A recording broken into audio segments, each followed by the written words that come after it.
Bom, já estou aqui com o deputado federal Nelson Pellegrino, deputado federal baiano, e o PT já decidiu, ele é o pré-candidato e candidato à Prefeitura de Salvador do Partido dos Trabalhadores. Pellegrino, por que topou esse desafio? Porque Salvador é uma caixa de problemas. Bom dia, Varela, bom dia a todos que estão nos ouvindo. Porque sou um apaixonado por essa cidade, como você também é. Sofro quando ela sofre, sofro quando o povo de Salvador sofre também. Sou um militante dela, deputado federal por diversas vezes mais votado, sou um militante dessa cidade. Esse final de semana eu passei andando nos bairros da cidade, conversando com as pessoas, vendo a situação e agora, como fala aqui nosso amigo em relação não só ao dique do Cabrito, mas diversas situações da cidade, eu fico muito angustiado quando as pessoas me cobram como deputado uma solução. E eu digo, para ajudar mais, que eu tenho ajudado como deputado federal Salvador, eu preciso ser prefeito dessa cidade. Aí sim eu vou ter a caneta na mão e aí eu vou trabalhar para resolver situações como essa. Não, se você tivesse que fazer agora 5 graves problemas da cidade, diga aí, 5. Primeiro problema fundamental, trânsito hoje. Está travada. Os especialistas dizem o seguinte, Varela, Salvador chegou no nível crítico. Se você tem uma manifestação no Bonocô, na Paralela, você tem um atropelo, trava a cidade toda. E essa greve agora dos rodoviários mostrou isso. Por que diminuiu 2.500 ônibus na rua e ficou mais engarrafado ainda? Porque as pessoas tiraram seu carrinho na naftalina e foram para a rua rodar. Então tem muito carro na rua e pouco transporte de massa e poucas novas vias na cidade. Então o que é que tem que fazer? Primeira coisa, o metrô de Salvador. O metrô tem que Mas que acontecer. metrô? Esse metrô a gente tem. Não. Eu quero saber que metrô, o número de passageiros que vai transportar, se a cidade vai estar interligada, de onde para onde, porque eu já peguei um trem em Paripe e saltei na calçada, e um dia peguei um trem na calçada e saltei em Alagoinhas. Pois é, agora sai, porque o governo do estado decidiu tomar a frente, o governador Jacques Wagner, com apoio da presidente Dilma, ele vai viabilizar o metrô de Salvador. O governo do estado vai construir o final da linha 1, que é ali do acesso norte até Pirajá, e vai fazer a linha 2, que vai entroncar no Bonocô, indo até Lauro de Freitas. Serão 32 quilômetros de metrô, aí a gente começa a viabilizar o metrô da cidade. Tem que revitalizar o trem suburbo, como você já bem disse, integrar o trem suburbo com o resto dos transportes da cidade, que é a chamada rede integrada de transporte, que é toda uma rede que vai permitir que as pessoas possam circular pela cidade.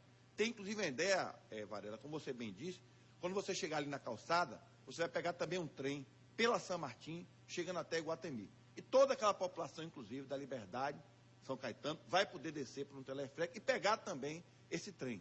E aí sim você vai ter uma rede funcionando na cidade. Pegar a Vasco da Gama, aquele canal central, você vai sair lá da Lapa e vai pela Vasco da Gama até a Pituba, pela Juraci Magalhães, você vai integrar o trem do subúrbio e aí o metrô. Aí sim você começa a melhorar o trânsito da cidade. Tem outra coisa também, o governo do estado está fazendo aí um estudo, em conjunto com a prefeitura, e nós temos os chamados 12 pontos críticos da cidade. São 12 regiões que, se você fizer uma intervenção de trânsito, você já melhora a circulação em 50%. Dou um exemplo, Iguatemi. Se você fizer um conjunto de viadutos, passarelas, passagem de nível, você resolve o problema do Iguatemi. Ali na Lucaia, na Rota do Abacaxi. Então você tem que fazer Lucaia, Pellegrino. Quando Fernando José, que Deus o tenha, eu já li, o cara tinha que ter um elevado. Isso, tem que ter sinaleiro. Está previsto aquele elevado ali, está previsto elevado na região de Iguatemi, está previsto intervenções nas chamados 12 pontos críticos da cidade. Se você botar sinaleiro inteligente, você botar passarela, o trânsito vai fluir. E com metrô, com um transporte de qualidade, aí sim a situação vai melhorar. A outra coisa, saúde em Salvador. Os postos de saúde precisam funcionar. E funcionar no horário administrativo, de 8 às 17 horas, com profissionais de saúde. Em cada região da cidade tem que ter uma unidade funcionando 24 horas. Passou mal, você vai para ali. Você é ali atendido. Resolve o seu problema. Se for uma coisa mais grave, bota você na ambulância do SAMU e já leva para o hospital, já sabendo aonde tem a vaga. Se é problema de coração, é lá no Ananeri. Se é problema de fratura exposta, é no Manuel Vitorino. Se é problema de operar a cabeça, vai para o Roberto Santos ou vai para o Hospital Geral do Estado. E a saúde tem que ir à casa das pessoas, que é o Programa de Saúde da Família. Nós temos apenas 10% de cobertura em Salvador, do Programa Saúde da Família. 10. Só 10%. Nós temos que elevar nos primeiros 4 anos, no mínimo, para 50% e depois chegar à meta, que é os 100%. Aí você me pergunta, todo mundo fala isso, mas eu vou dar qual é a fórmula. Hoje, pela lei, tem que se gastar no mínimo 15% com saúde, certo? Mesmo esses 15% não dá. Então, nos próximos 4 anos, tem que elevar para 20%. Se levar para 20%, aí nós vamos ter dinheiro. Porque a educação tem 25%. Pois é. E não é tão boa assim. Mas já melhorou. Já está melhorando. Por que está melhorando? Porque você está... A rede municipal. A rede municipal. Porque você está sendo obrigado a gastar os 25%.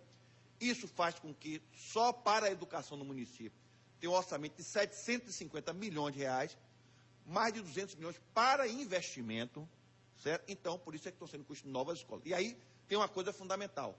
A presidente Dilma deu um presente a Salvador. Ofereceu 140 creches. E o município tem que ir atrás dessas creches. Porque creche também é um grave problema hoje em Salvador. Não só temos que construir creche para as mães, para as crianças da nossa cidade, como também temos que apoiar as chamadas creches comunitárias de escolas, que estão numa situação muito difícil nesse momento.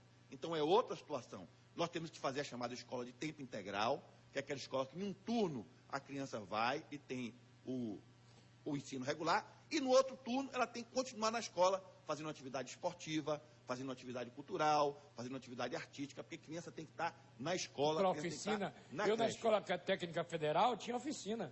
O curso básico de manhã, oficina à tarde. E tinha almoço. Agora, eu queria falar sobre segurança e fazer uma pergunta, porque eu estava lendo sobre a Polícia Municipal de Nova York. A Polícia Municipal de Nova York, ela é maior do que o efetivo da Polícia Federal no Brasil. Aí a pergunta é, para quê? Aí, não, a segurança é com o Estado. E sim, para que serve o diabo da Guarda Municipal? Olha, você sabe, eu sou um estudioso da segurança pública, fui secretário de Justiça aqui na Bahia, fui coordenador do Programa de Segurança Pública no Estado, portanto, essa é uma matéria que eu entendo muito. Eu diria para você o seguinte, o sistema nos Estados Unidos é diferente do sistema brasileiro. Lá, a polícia é municipal. Eu vou dar um exemplo para você, que lá eu conversando com um especialista, ele me disse o seguinte, você tem um médico geral, não é isso? Tem um médico clínico. Você vai lá, ele lhe consulta, ele faz, ele examina e dá uma solução para o seu problema.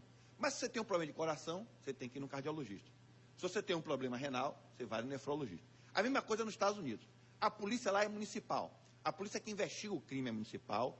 E a polícia que fica na rua, fazendo a prevenção, que é o trabalho que a nossa polícia militar faz aqui, é a polícia militar. E você tem centenas de polícias lá que são polícias especializadas.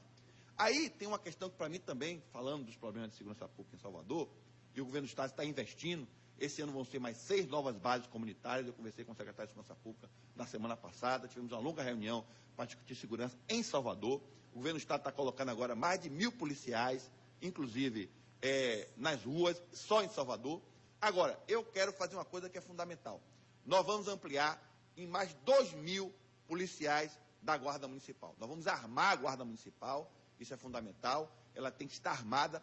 A Guarda Municipal tem que estar integrada ao sistema de segurança pública da cidade, isso é importante. E se a gente colocar mais 2.000 guardas municipais nas ruas, nós vamos dar um reforço no sistema de segurança pública na cidade. E não só nas zonas nobres, não. Nas zonas periféricas da cidade, nos bairros populares, colocar o guarda municipal para apoiar a Polícia Militar e a Polícia Civil no trabalho de prevenção, de segurança, botar vídeo monitoramento. Essa cidade tem que estar toda cheia de câmera. Nós vimos agora aqui no Balanço Geral, aquela câmera no banco, lá do oposto ao carro forte. Pois é, se você tem câmera na cidade toda, você ajuda o sistema de segurança pública. Então, agora, também, guarda municipal é importante, guarda armada, vídeo monitoramento, mas a prefeitura vai fazer programas sociais, vai acolher as crianças que estão na rua, nós temos que tirar as nossas crianças na rua.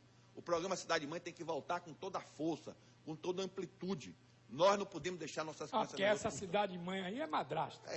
Não é. está funcionando. Mas Salvador tem que ser uma cidade-mãe, ela tem que funcionar. E aí é outra coisa importante. Nós temos que ter política para as nossas crianças que estão na rua, nós temos que tirar as nossas crianças das ruas, nós temos que ter política para os moradores de rua. Hoje todo mundo acha que pode morar na rua de Salvador. Agora, não é aquela história do passado, de colocar para baixo do tapete, não, ou jogar pela ponte. É dar acolhida para essas pessoas, dar uma oportunidade para elas, ter abrigo, ter moradia. Isso é que é importante em relação, e esse é um outro problema grave em nossa cidade de Salvador. Como também, Varela, tem um outro problema que, para mim, olha, eu estava ontem vendo uma propaganda do governo do Rio Grande do Norte chamando para o turismo. Nós temos que requalificar a nossa cidade. A nossa orla é a maior orla do país. É uma orla lindíssima. A orla da Península de Itapajipana, a orla do subúrbio, a orla atlântica. Pois é, é a orla do país. Então, aí você me pergunta, tem orla no Brasil inteiro? Tem. Mas Salvador tem um diferencial. Além de ter essa orla linda, nós temos história, nós temos cultura. As pessoas vêm para aqui. Essa é a primeira capital do Brasil. Mas está descuidada. Está descuidado. Então, o que é que nós temos que fazer? Nós temos que cuidar da nossa orla, nós temos que cuidar dos nossos principais monumentos da cidade. É o Abaeté, que eu tive esse final de semana lá. Estou aí lutando com o governo do Estado para a gente requalificar o Abaeté. É o Mercado Modelo, o Senhor do Bonfim, o nosso elevador Lacerda, o plano inclinado. Nós temos que recapear essa cidade toda.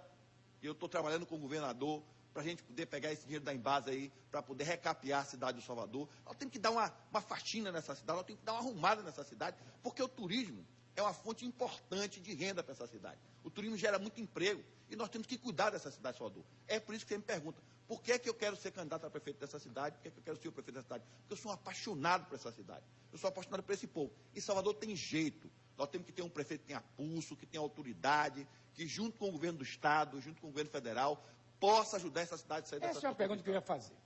É uma cidade que deve 2 bilhões, eu tenho dados, 2 bilhões e 150 milhões.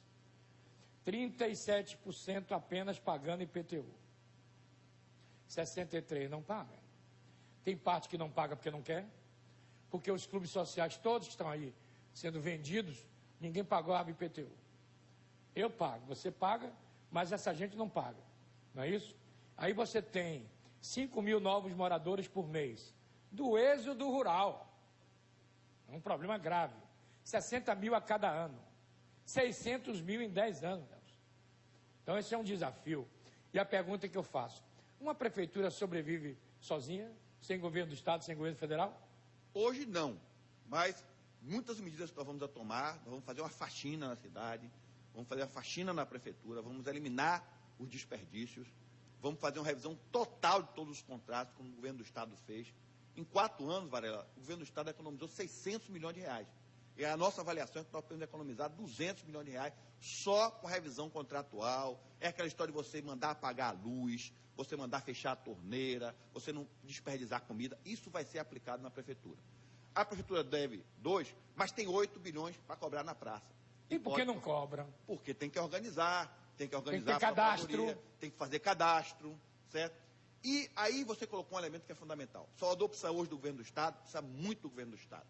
Salvador precisa do governo federal, precisa muito. E esse é o diferencial que eu tenho. Eu sou aliado do governador, eu sou aliado da presidente Dilma, e eu vou trazer os recursos do governo do Estado e do governo federal para a cidade. Aliás, já estamos trabalhando para isso.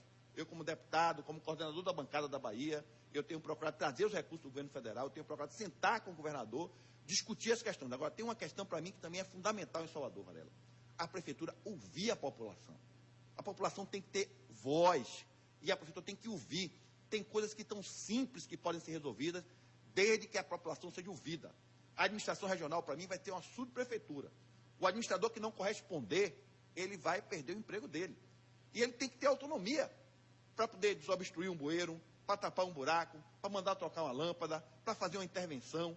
Isso é fundamental. Ele tem que ouvir, a cidade tem que ser ouvida. E é no dia a dia, ouvindo a cidade. O que hoje você faz aqui, que é o balanço geral... Mas isso até hoje só é dado a cabos eleitorais. É preciso colocar profissionais. Com certeza. Com máquinas, com equipamento. Um bairro como Cajazeiras tem que ter uma prefeitura mini, não. Tem que ter uma prefeitura. E não só isso. A minha ideia é de que o administrador regional, que agora é a SIGA, né, seja profissionalizado. Ele tem que ser um servidor público. E ele tem que servir a população. E se ele não corresponder, e o conselho da administração, por 2/3, votar, ele vai ser afastado e o prefeito vai colocar outro. Então é preciso ouvir a cidade. E mais ainda, eu tenho feito essa parceria. Eu estou convidando as nossas igrejas, eu estou convidando as entidades da sociedade civil para fazer uma grande parceria com a prefeitura, para fazer o trabalho social, porque as igrejas alfabetizam, as igrejas tratam pessoas que estão na rua, as igrejas tratam pessoas que estão dependentes de drogas. Recuperam do crime. Tem vários grupos sociais, aquele grupo que pega a criançada para poder fazer o esporte, para fazer a capoeira, para fazer o judô, para fazer uma atividade cultural. Então, nós temos que fazer um grande mutirão social nessa cidade. Eu acredito em Salvador. Eu sou um apaixonado por essa cidade. E nós vamos transformar ela, eu tenho certeza. Salvador tem jeito. Um abraço, Peregrino. Obrigado pela entrevista.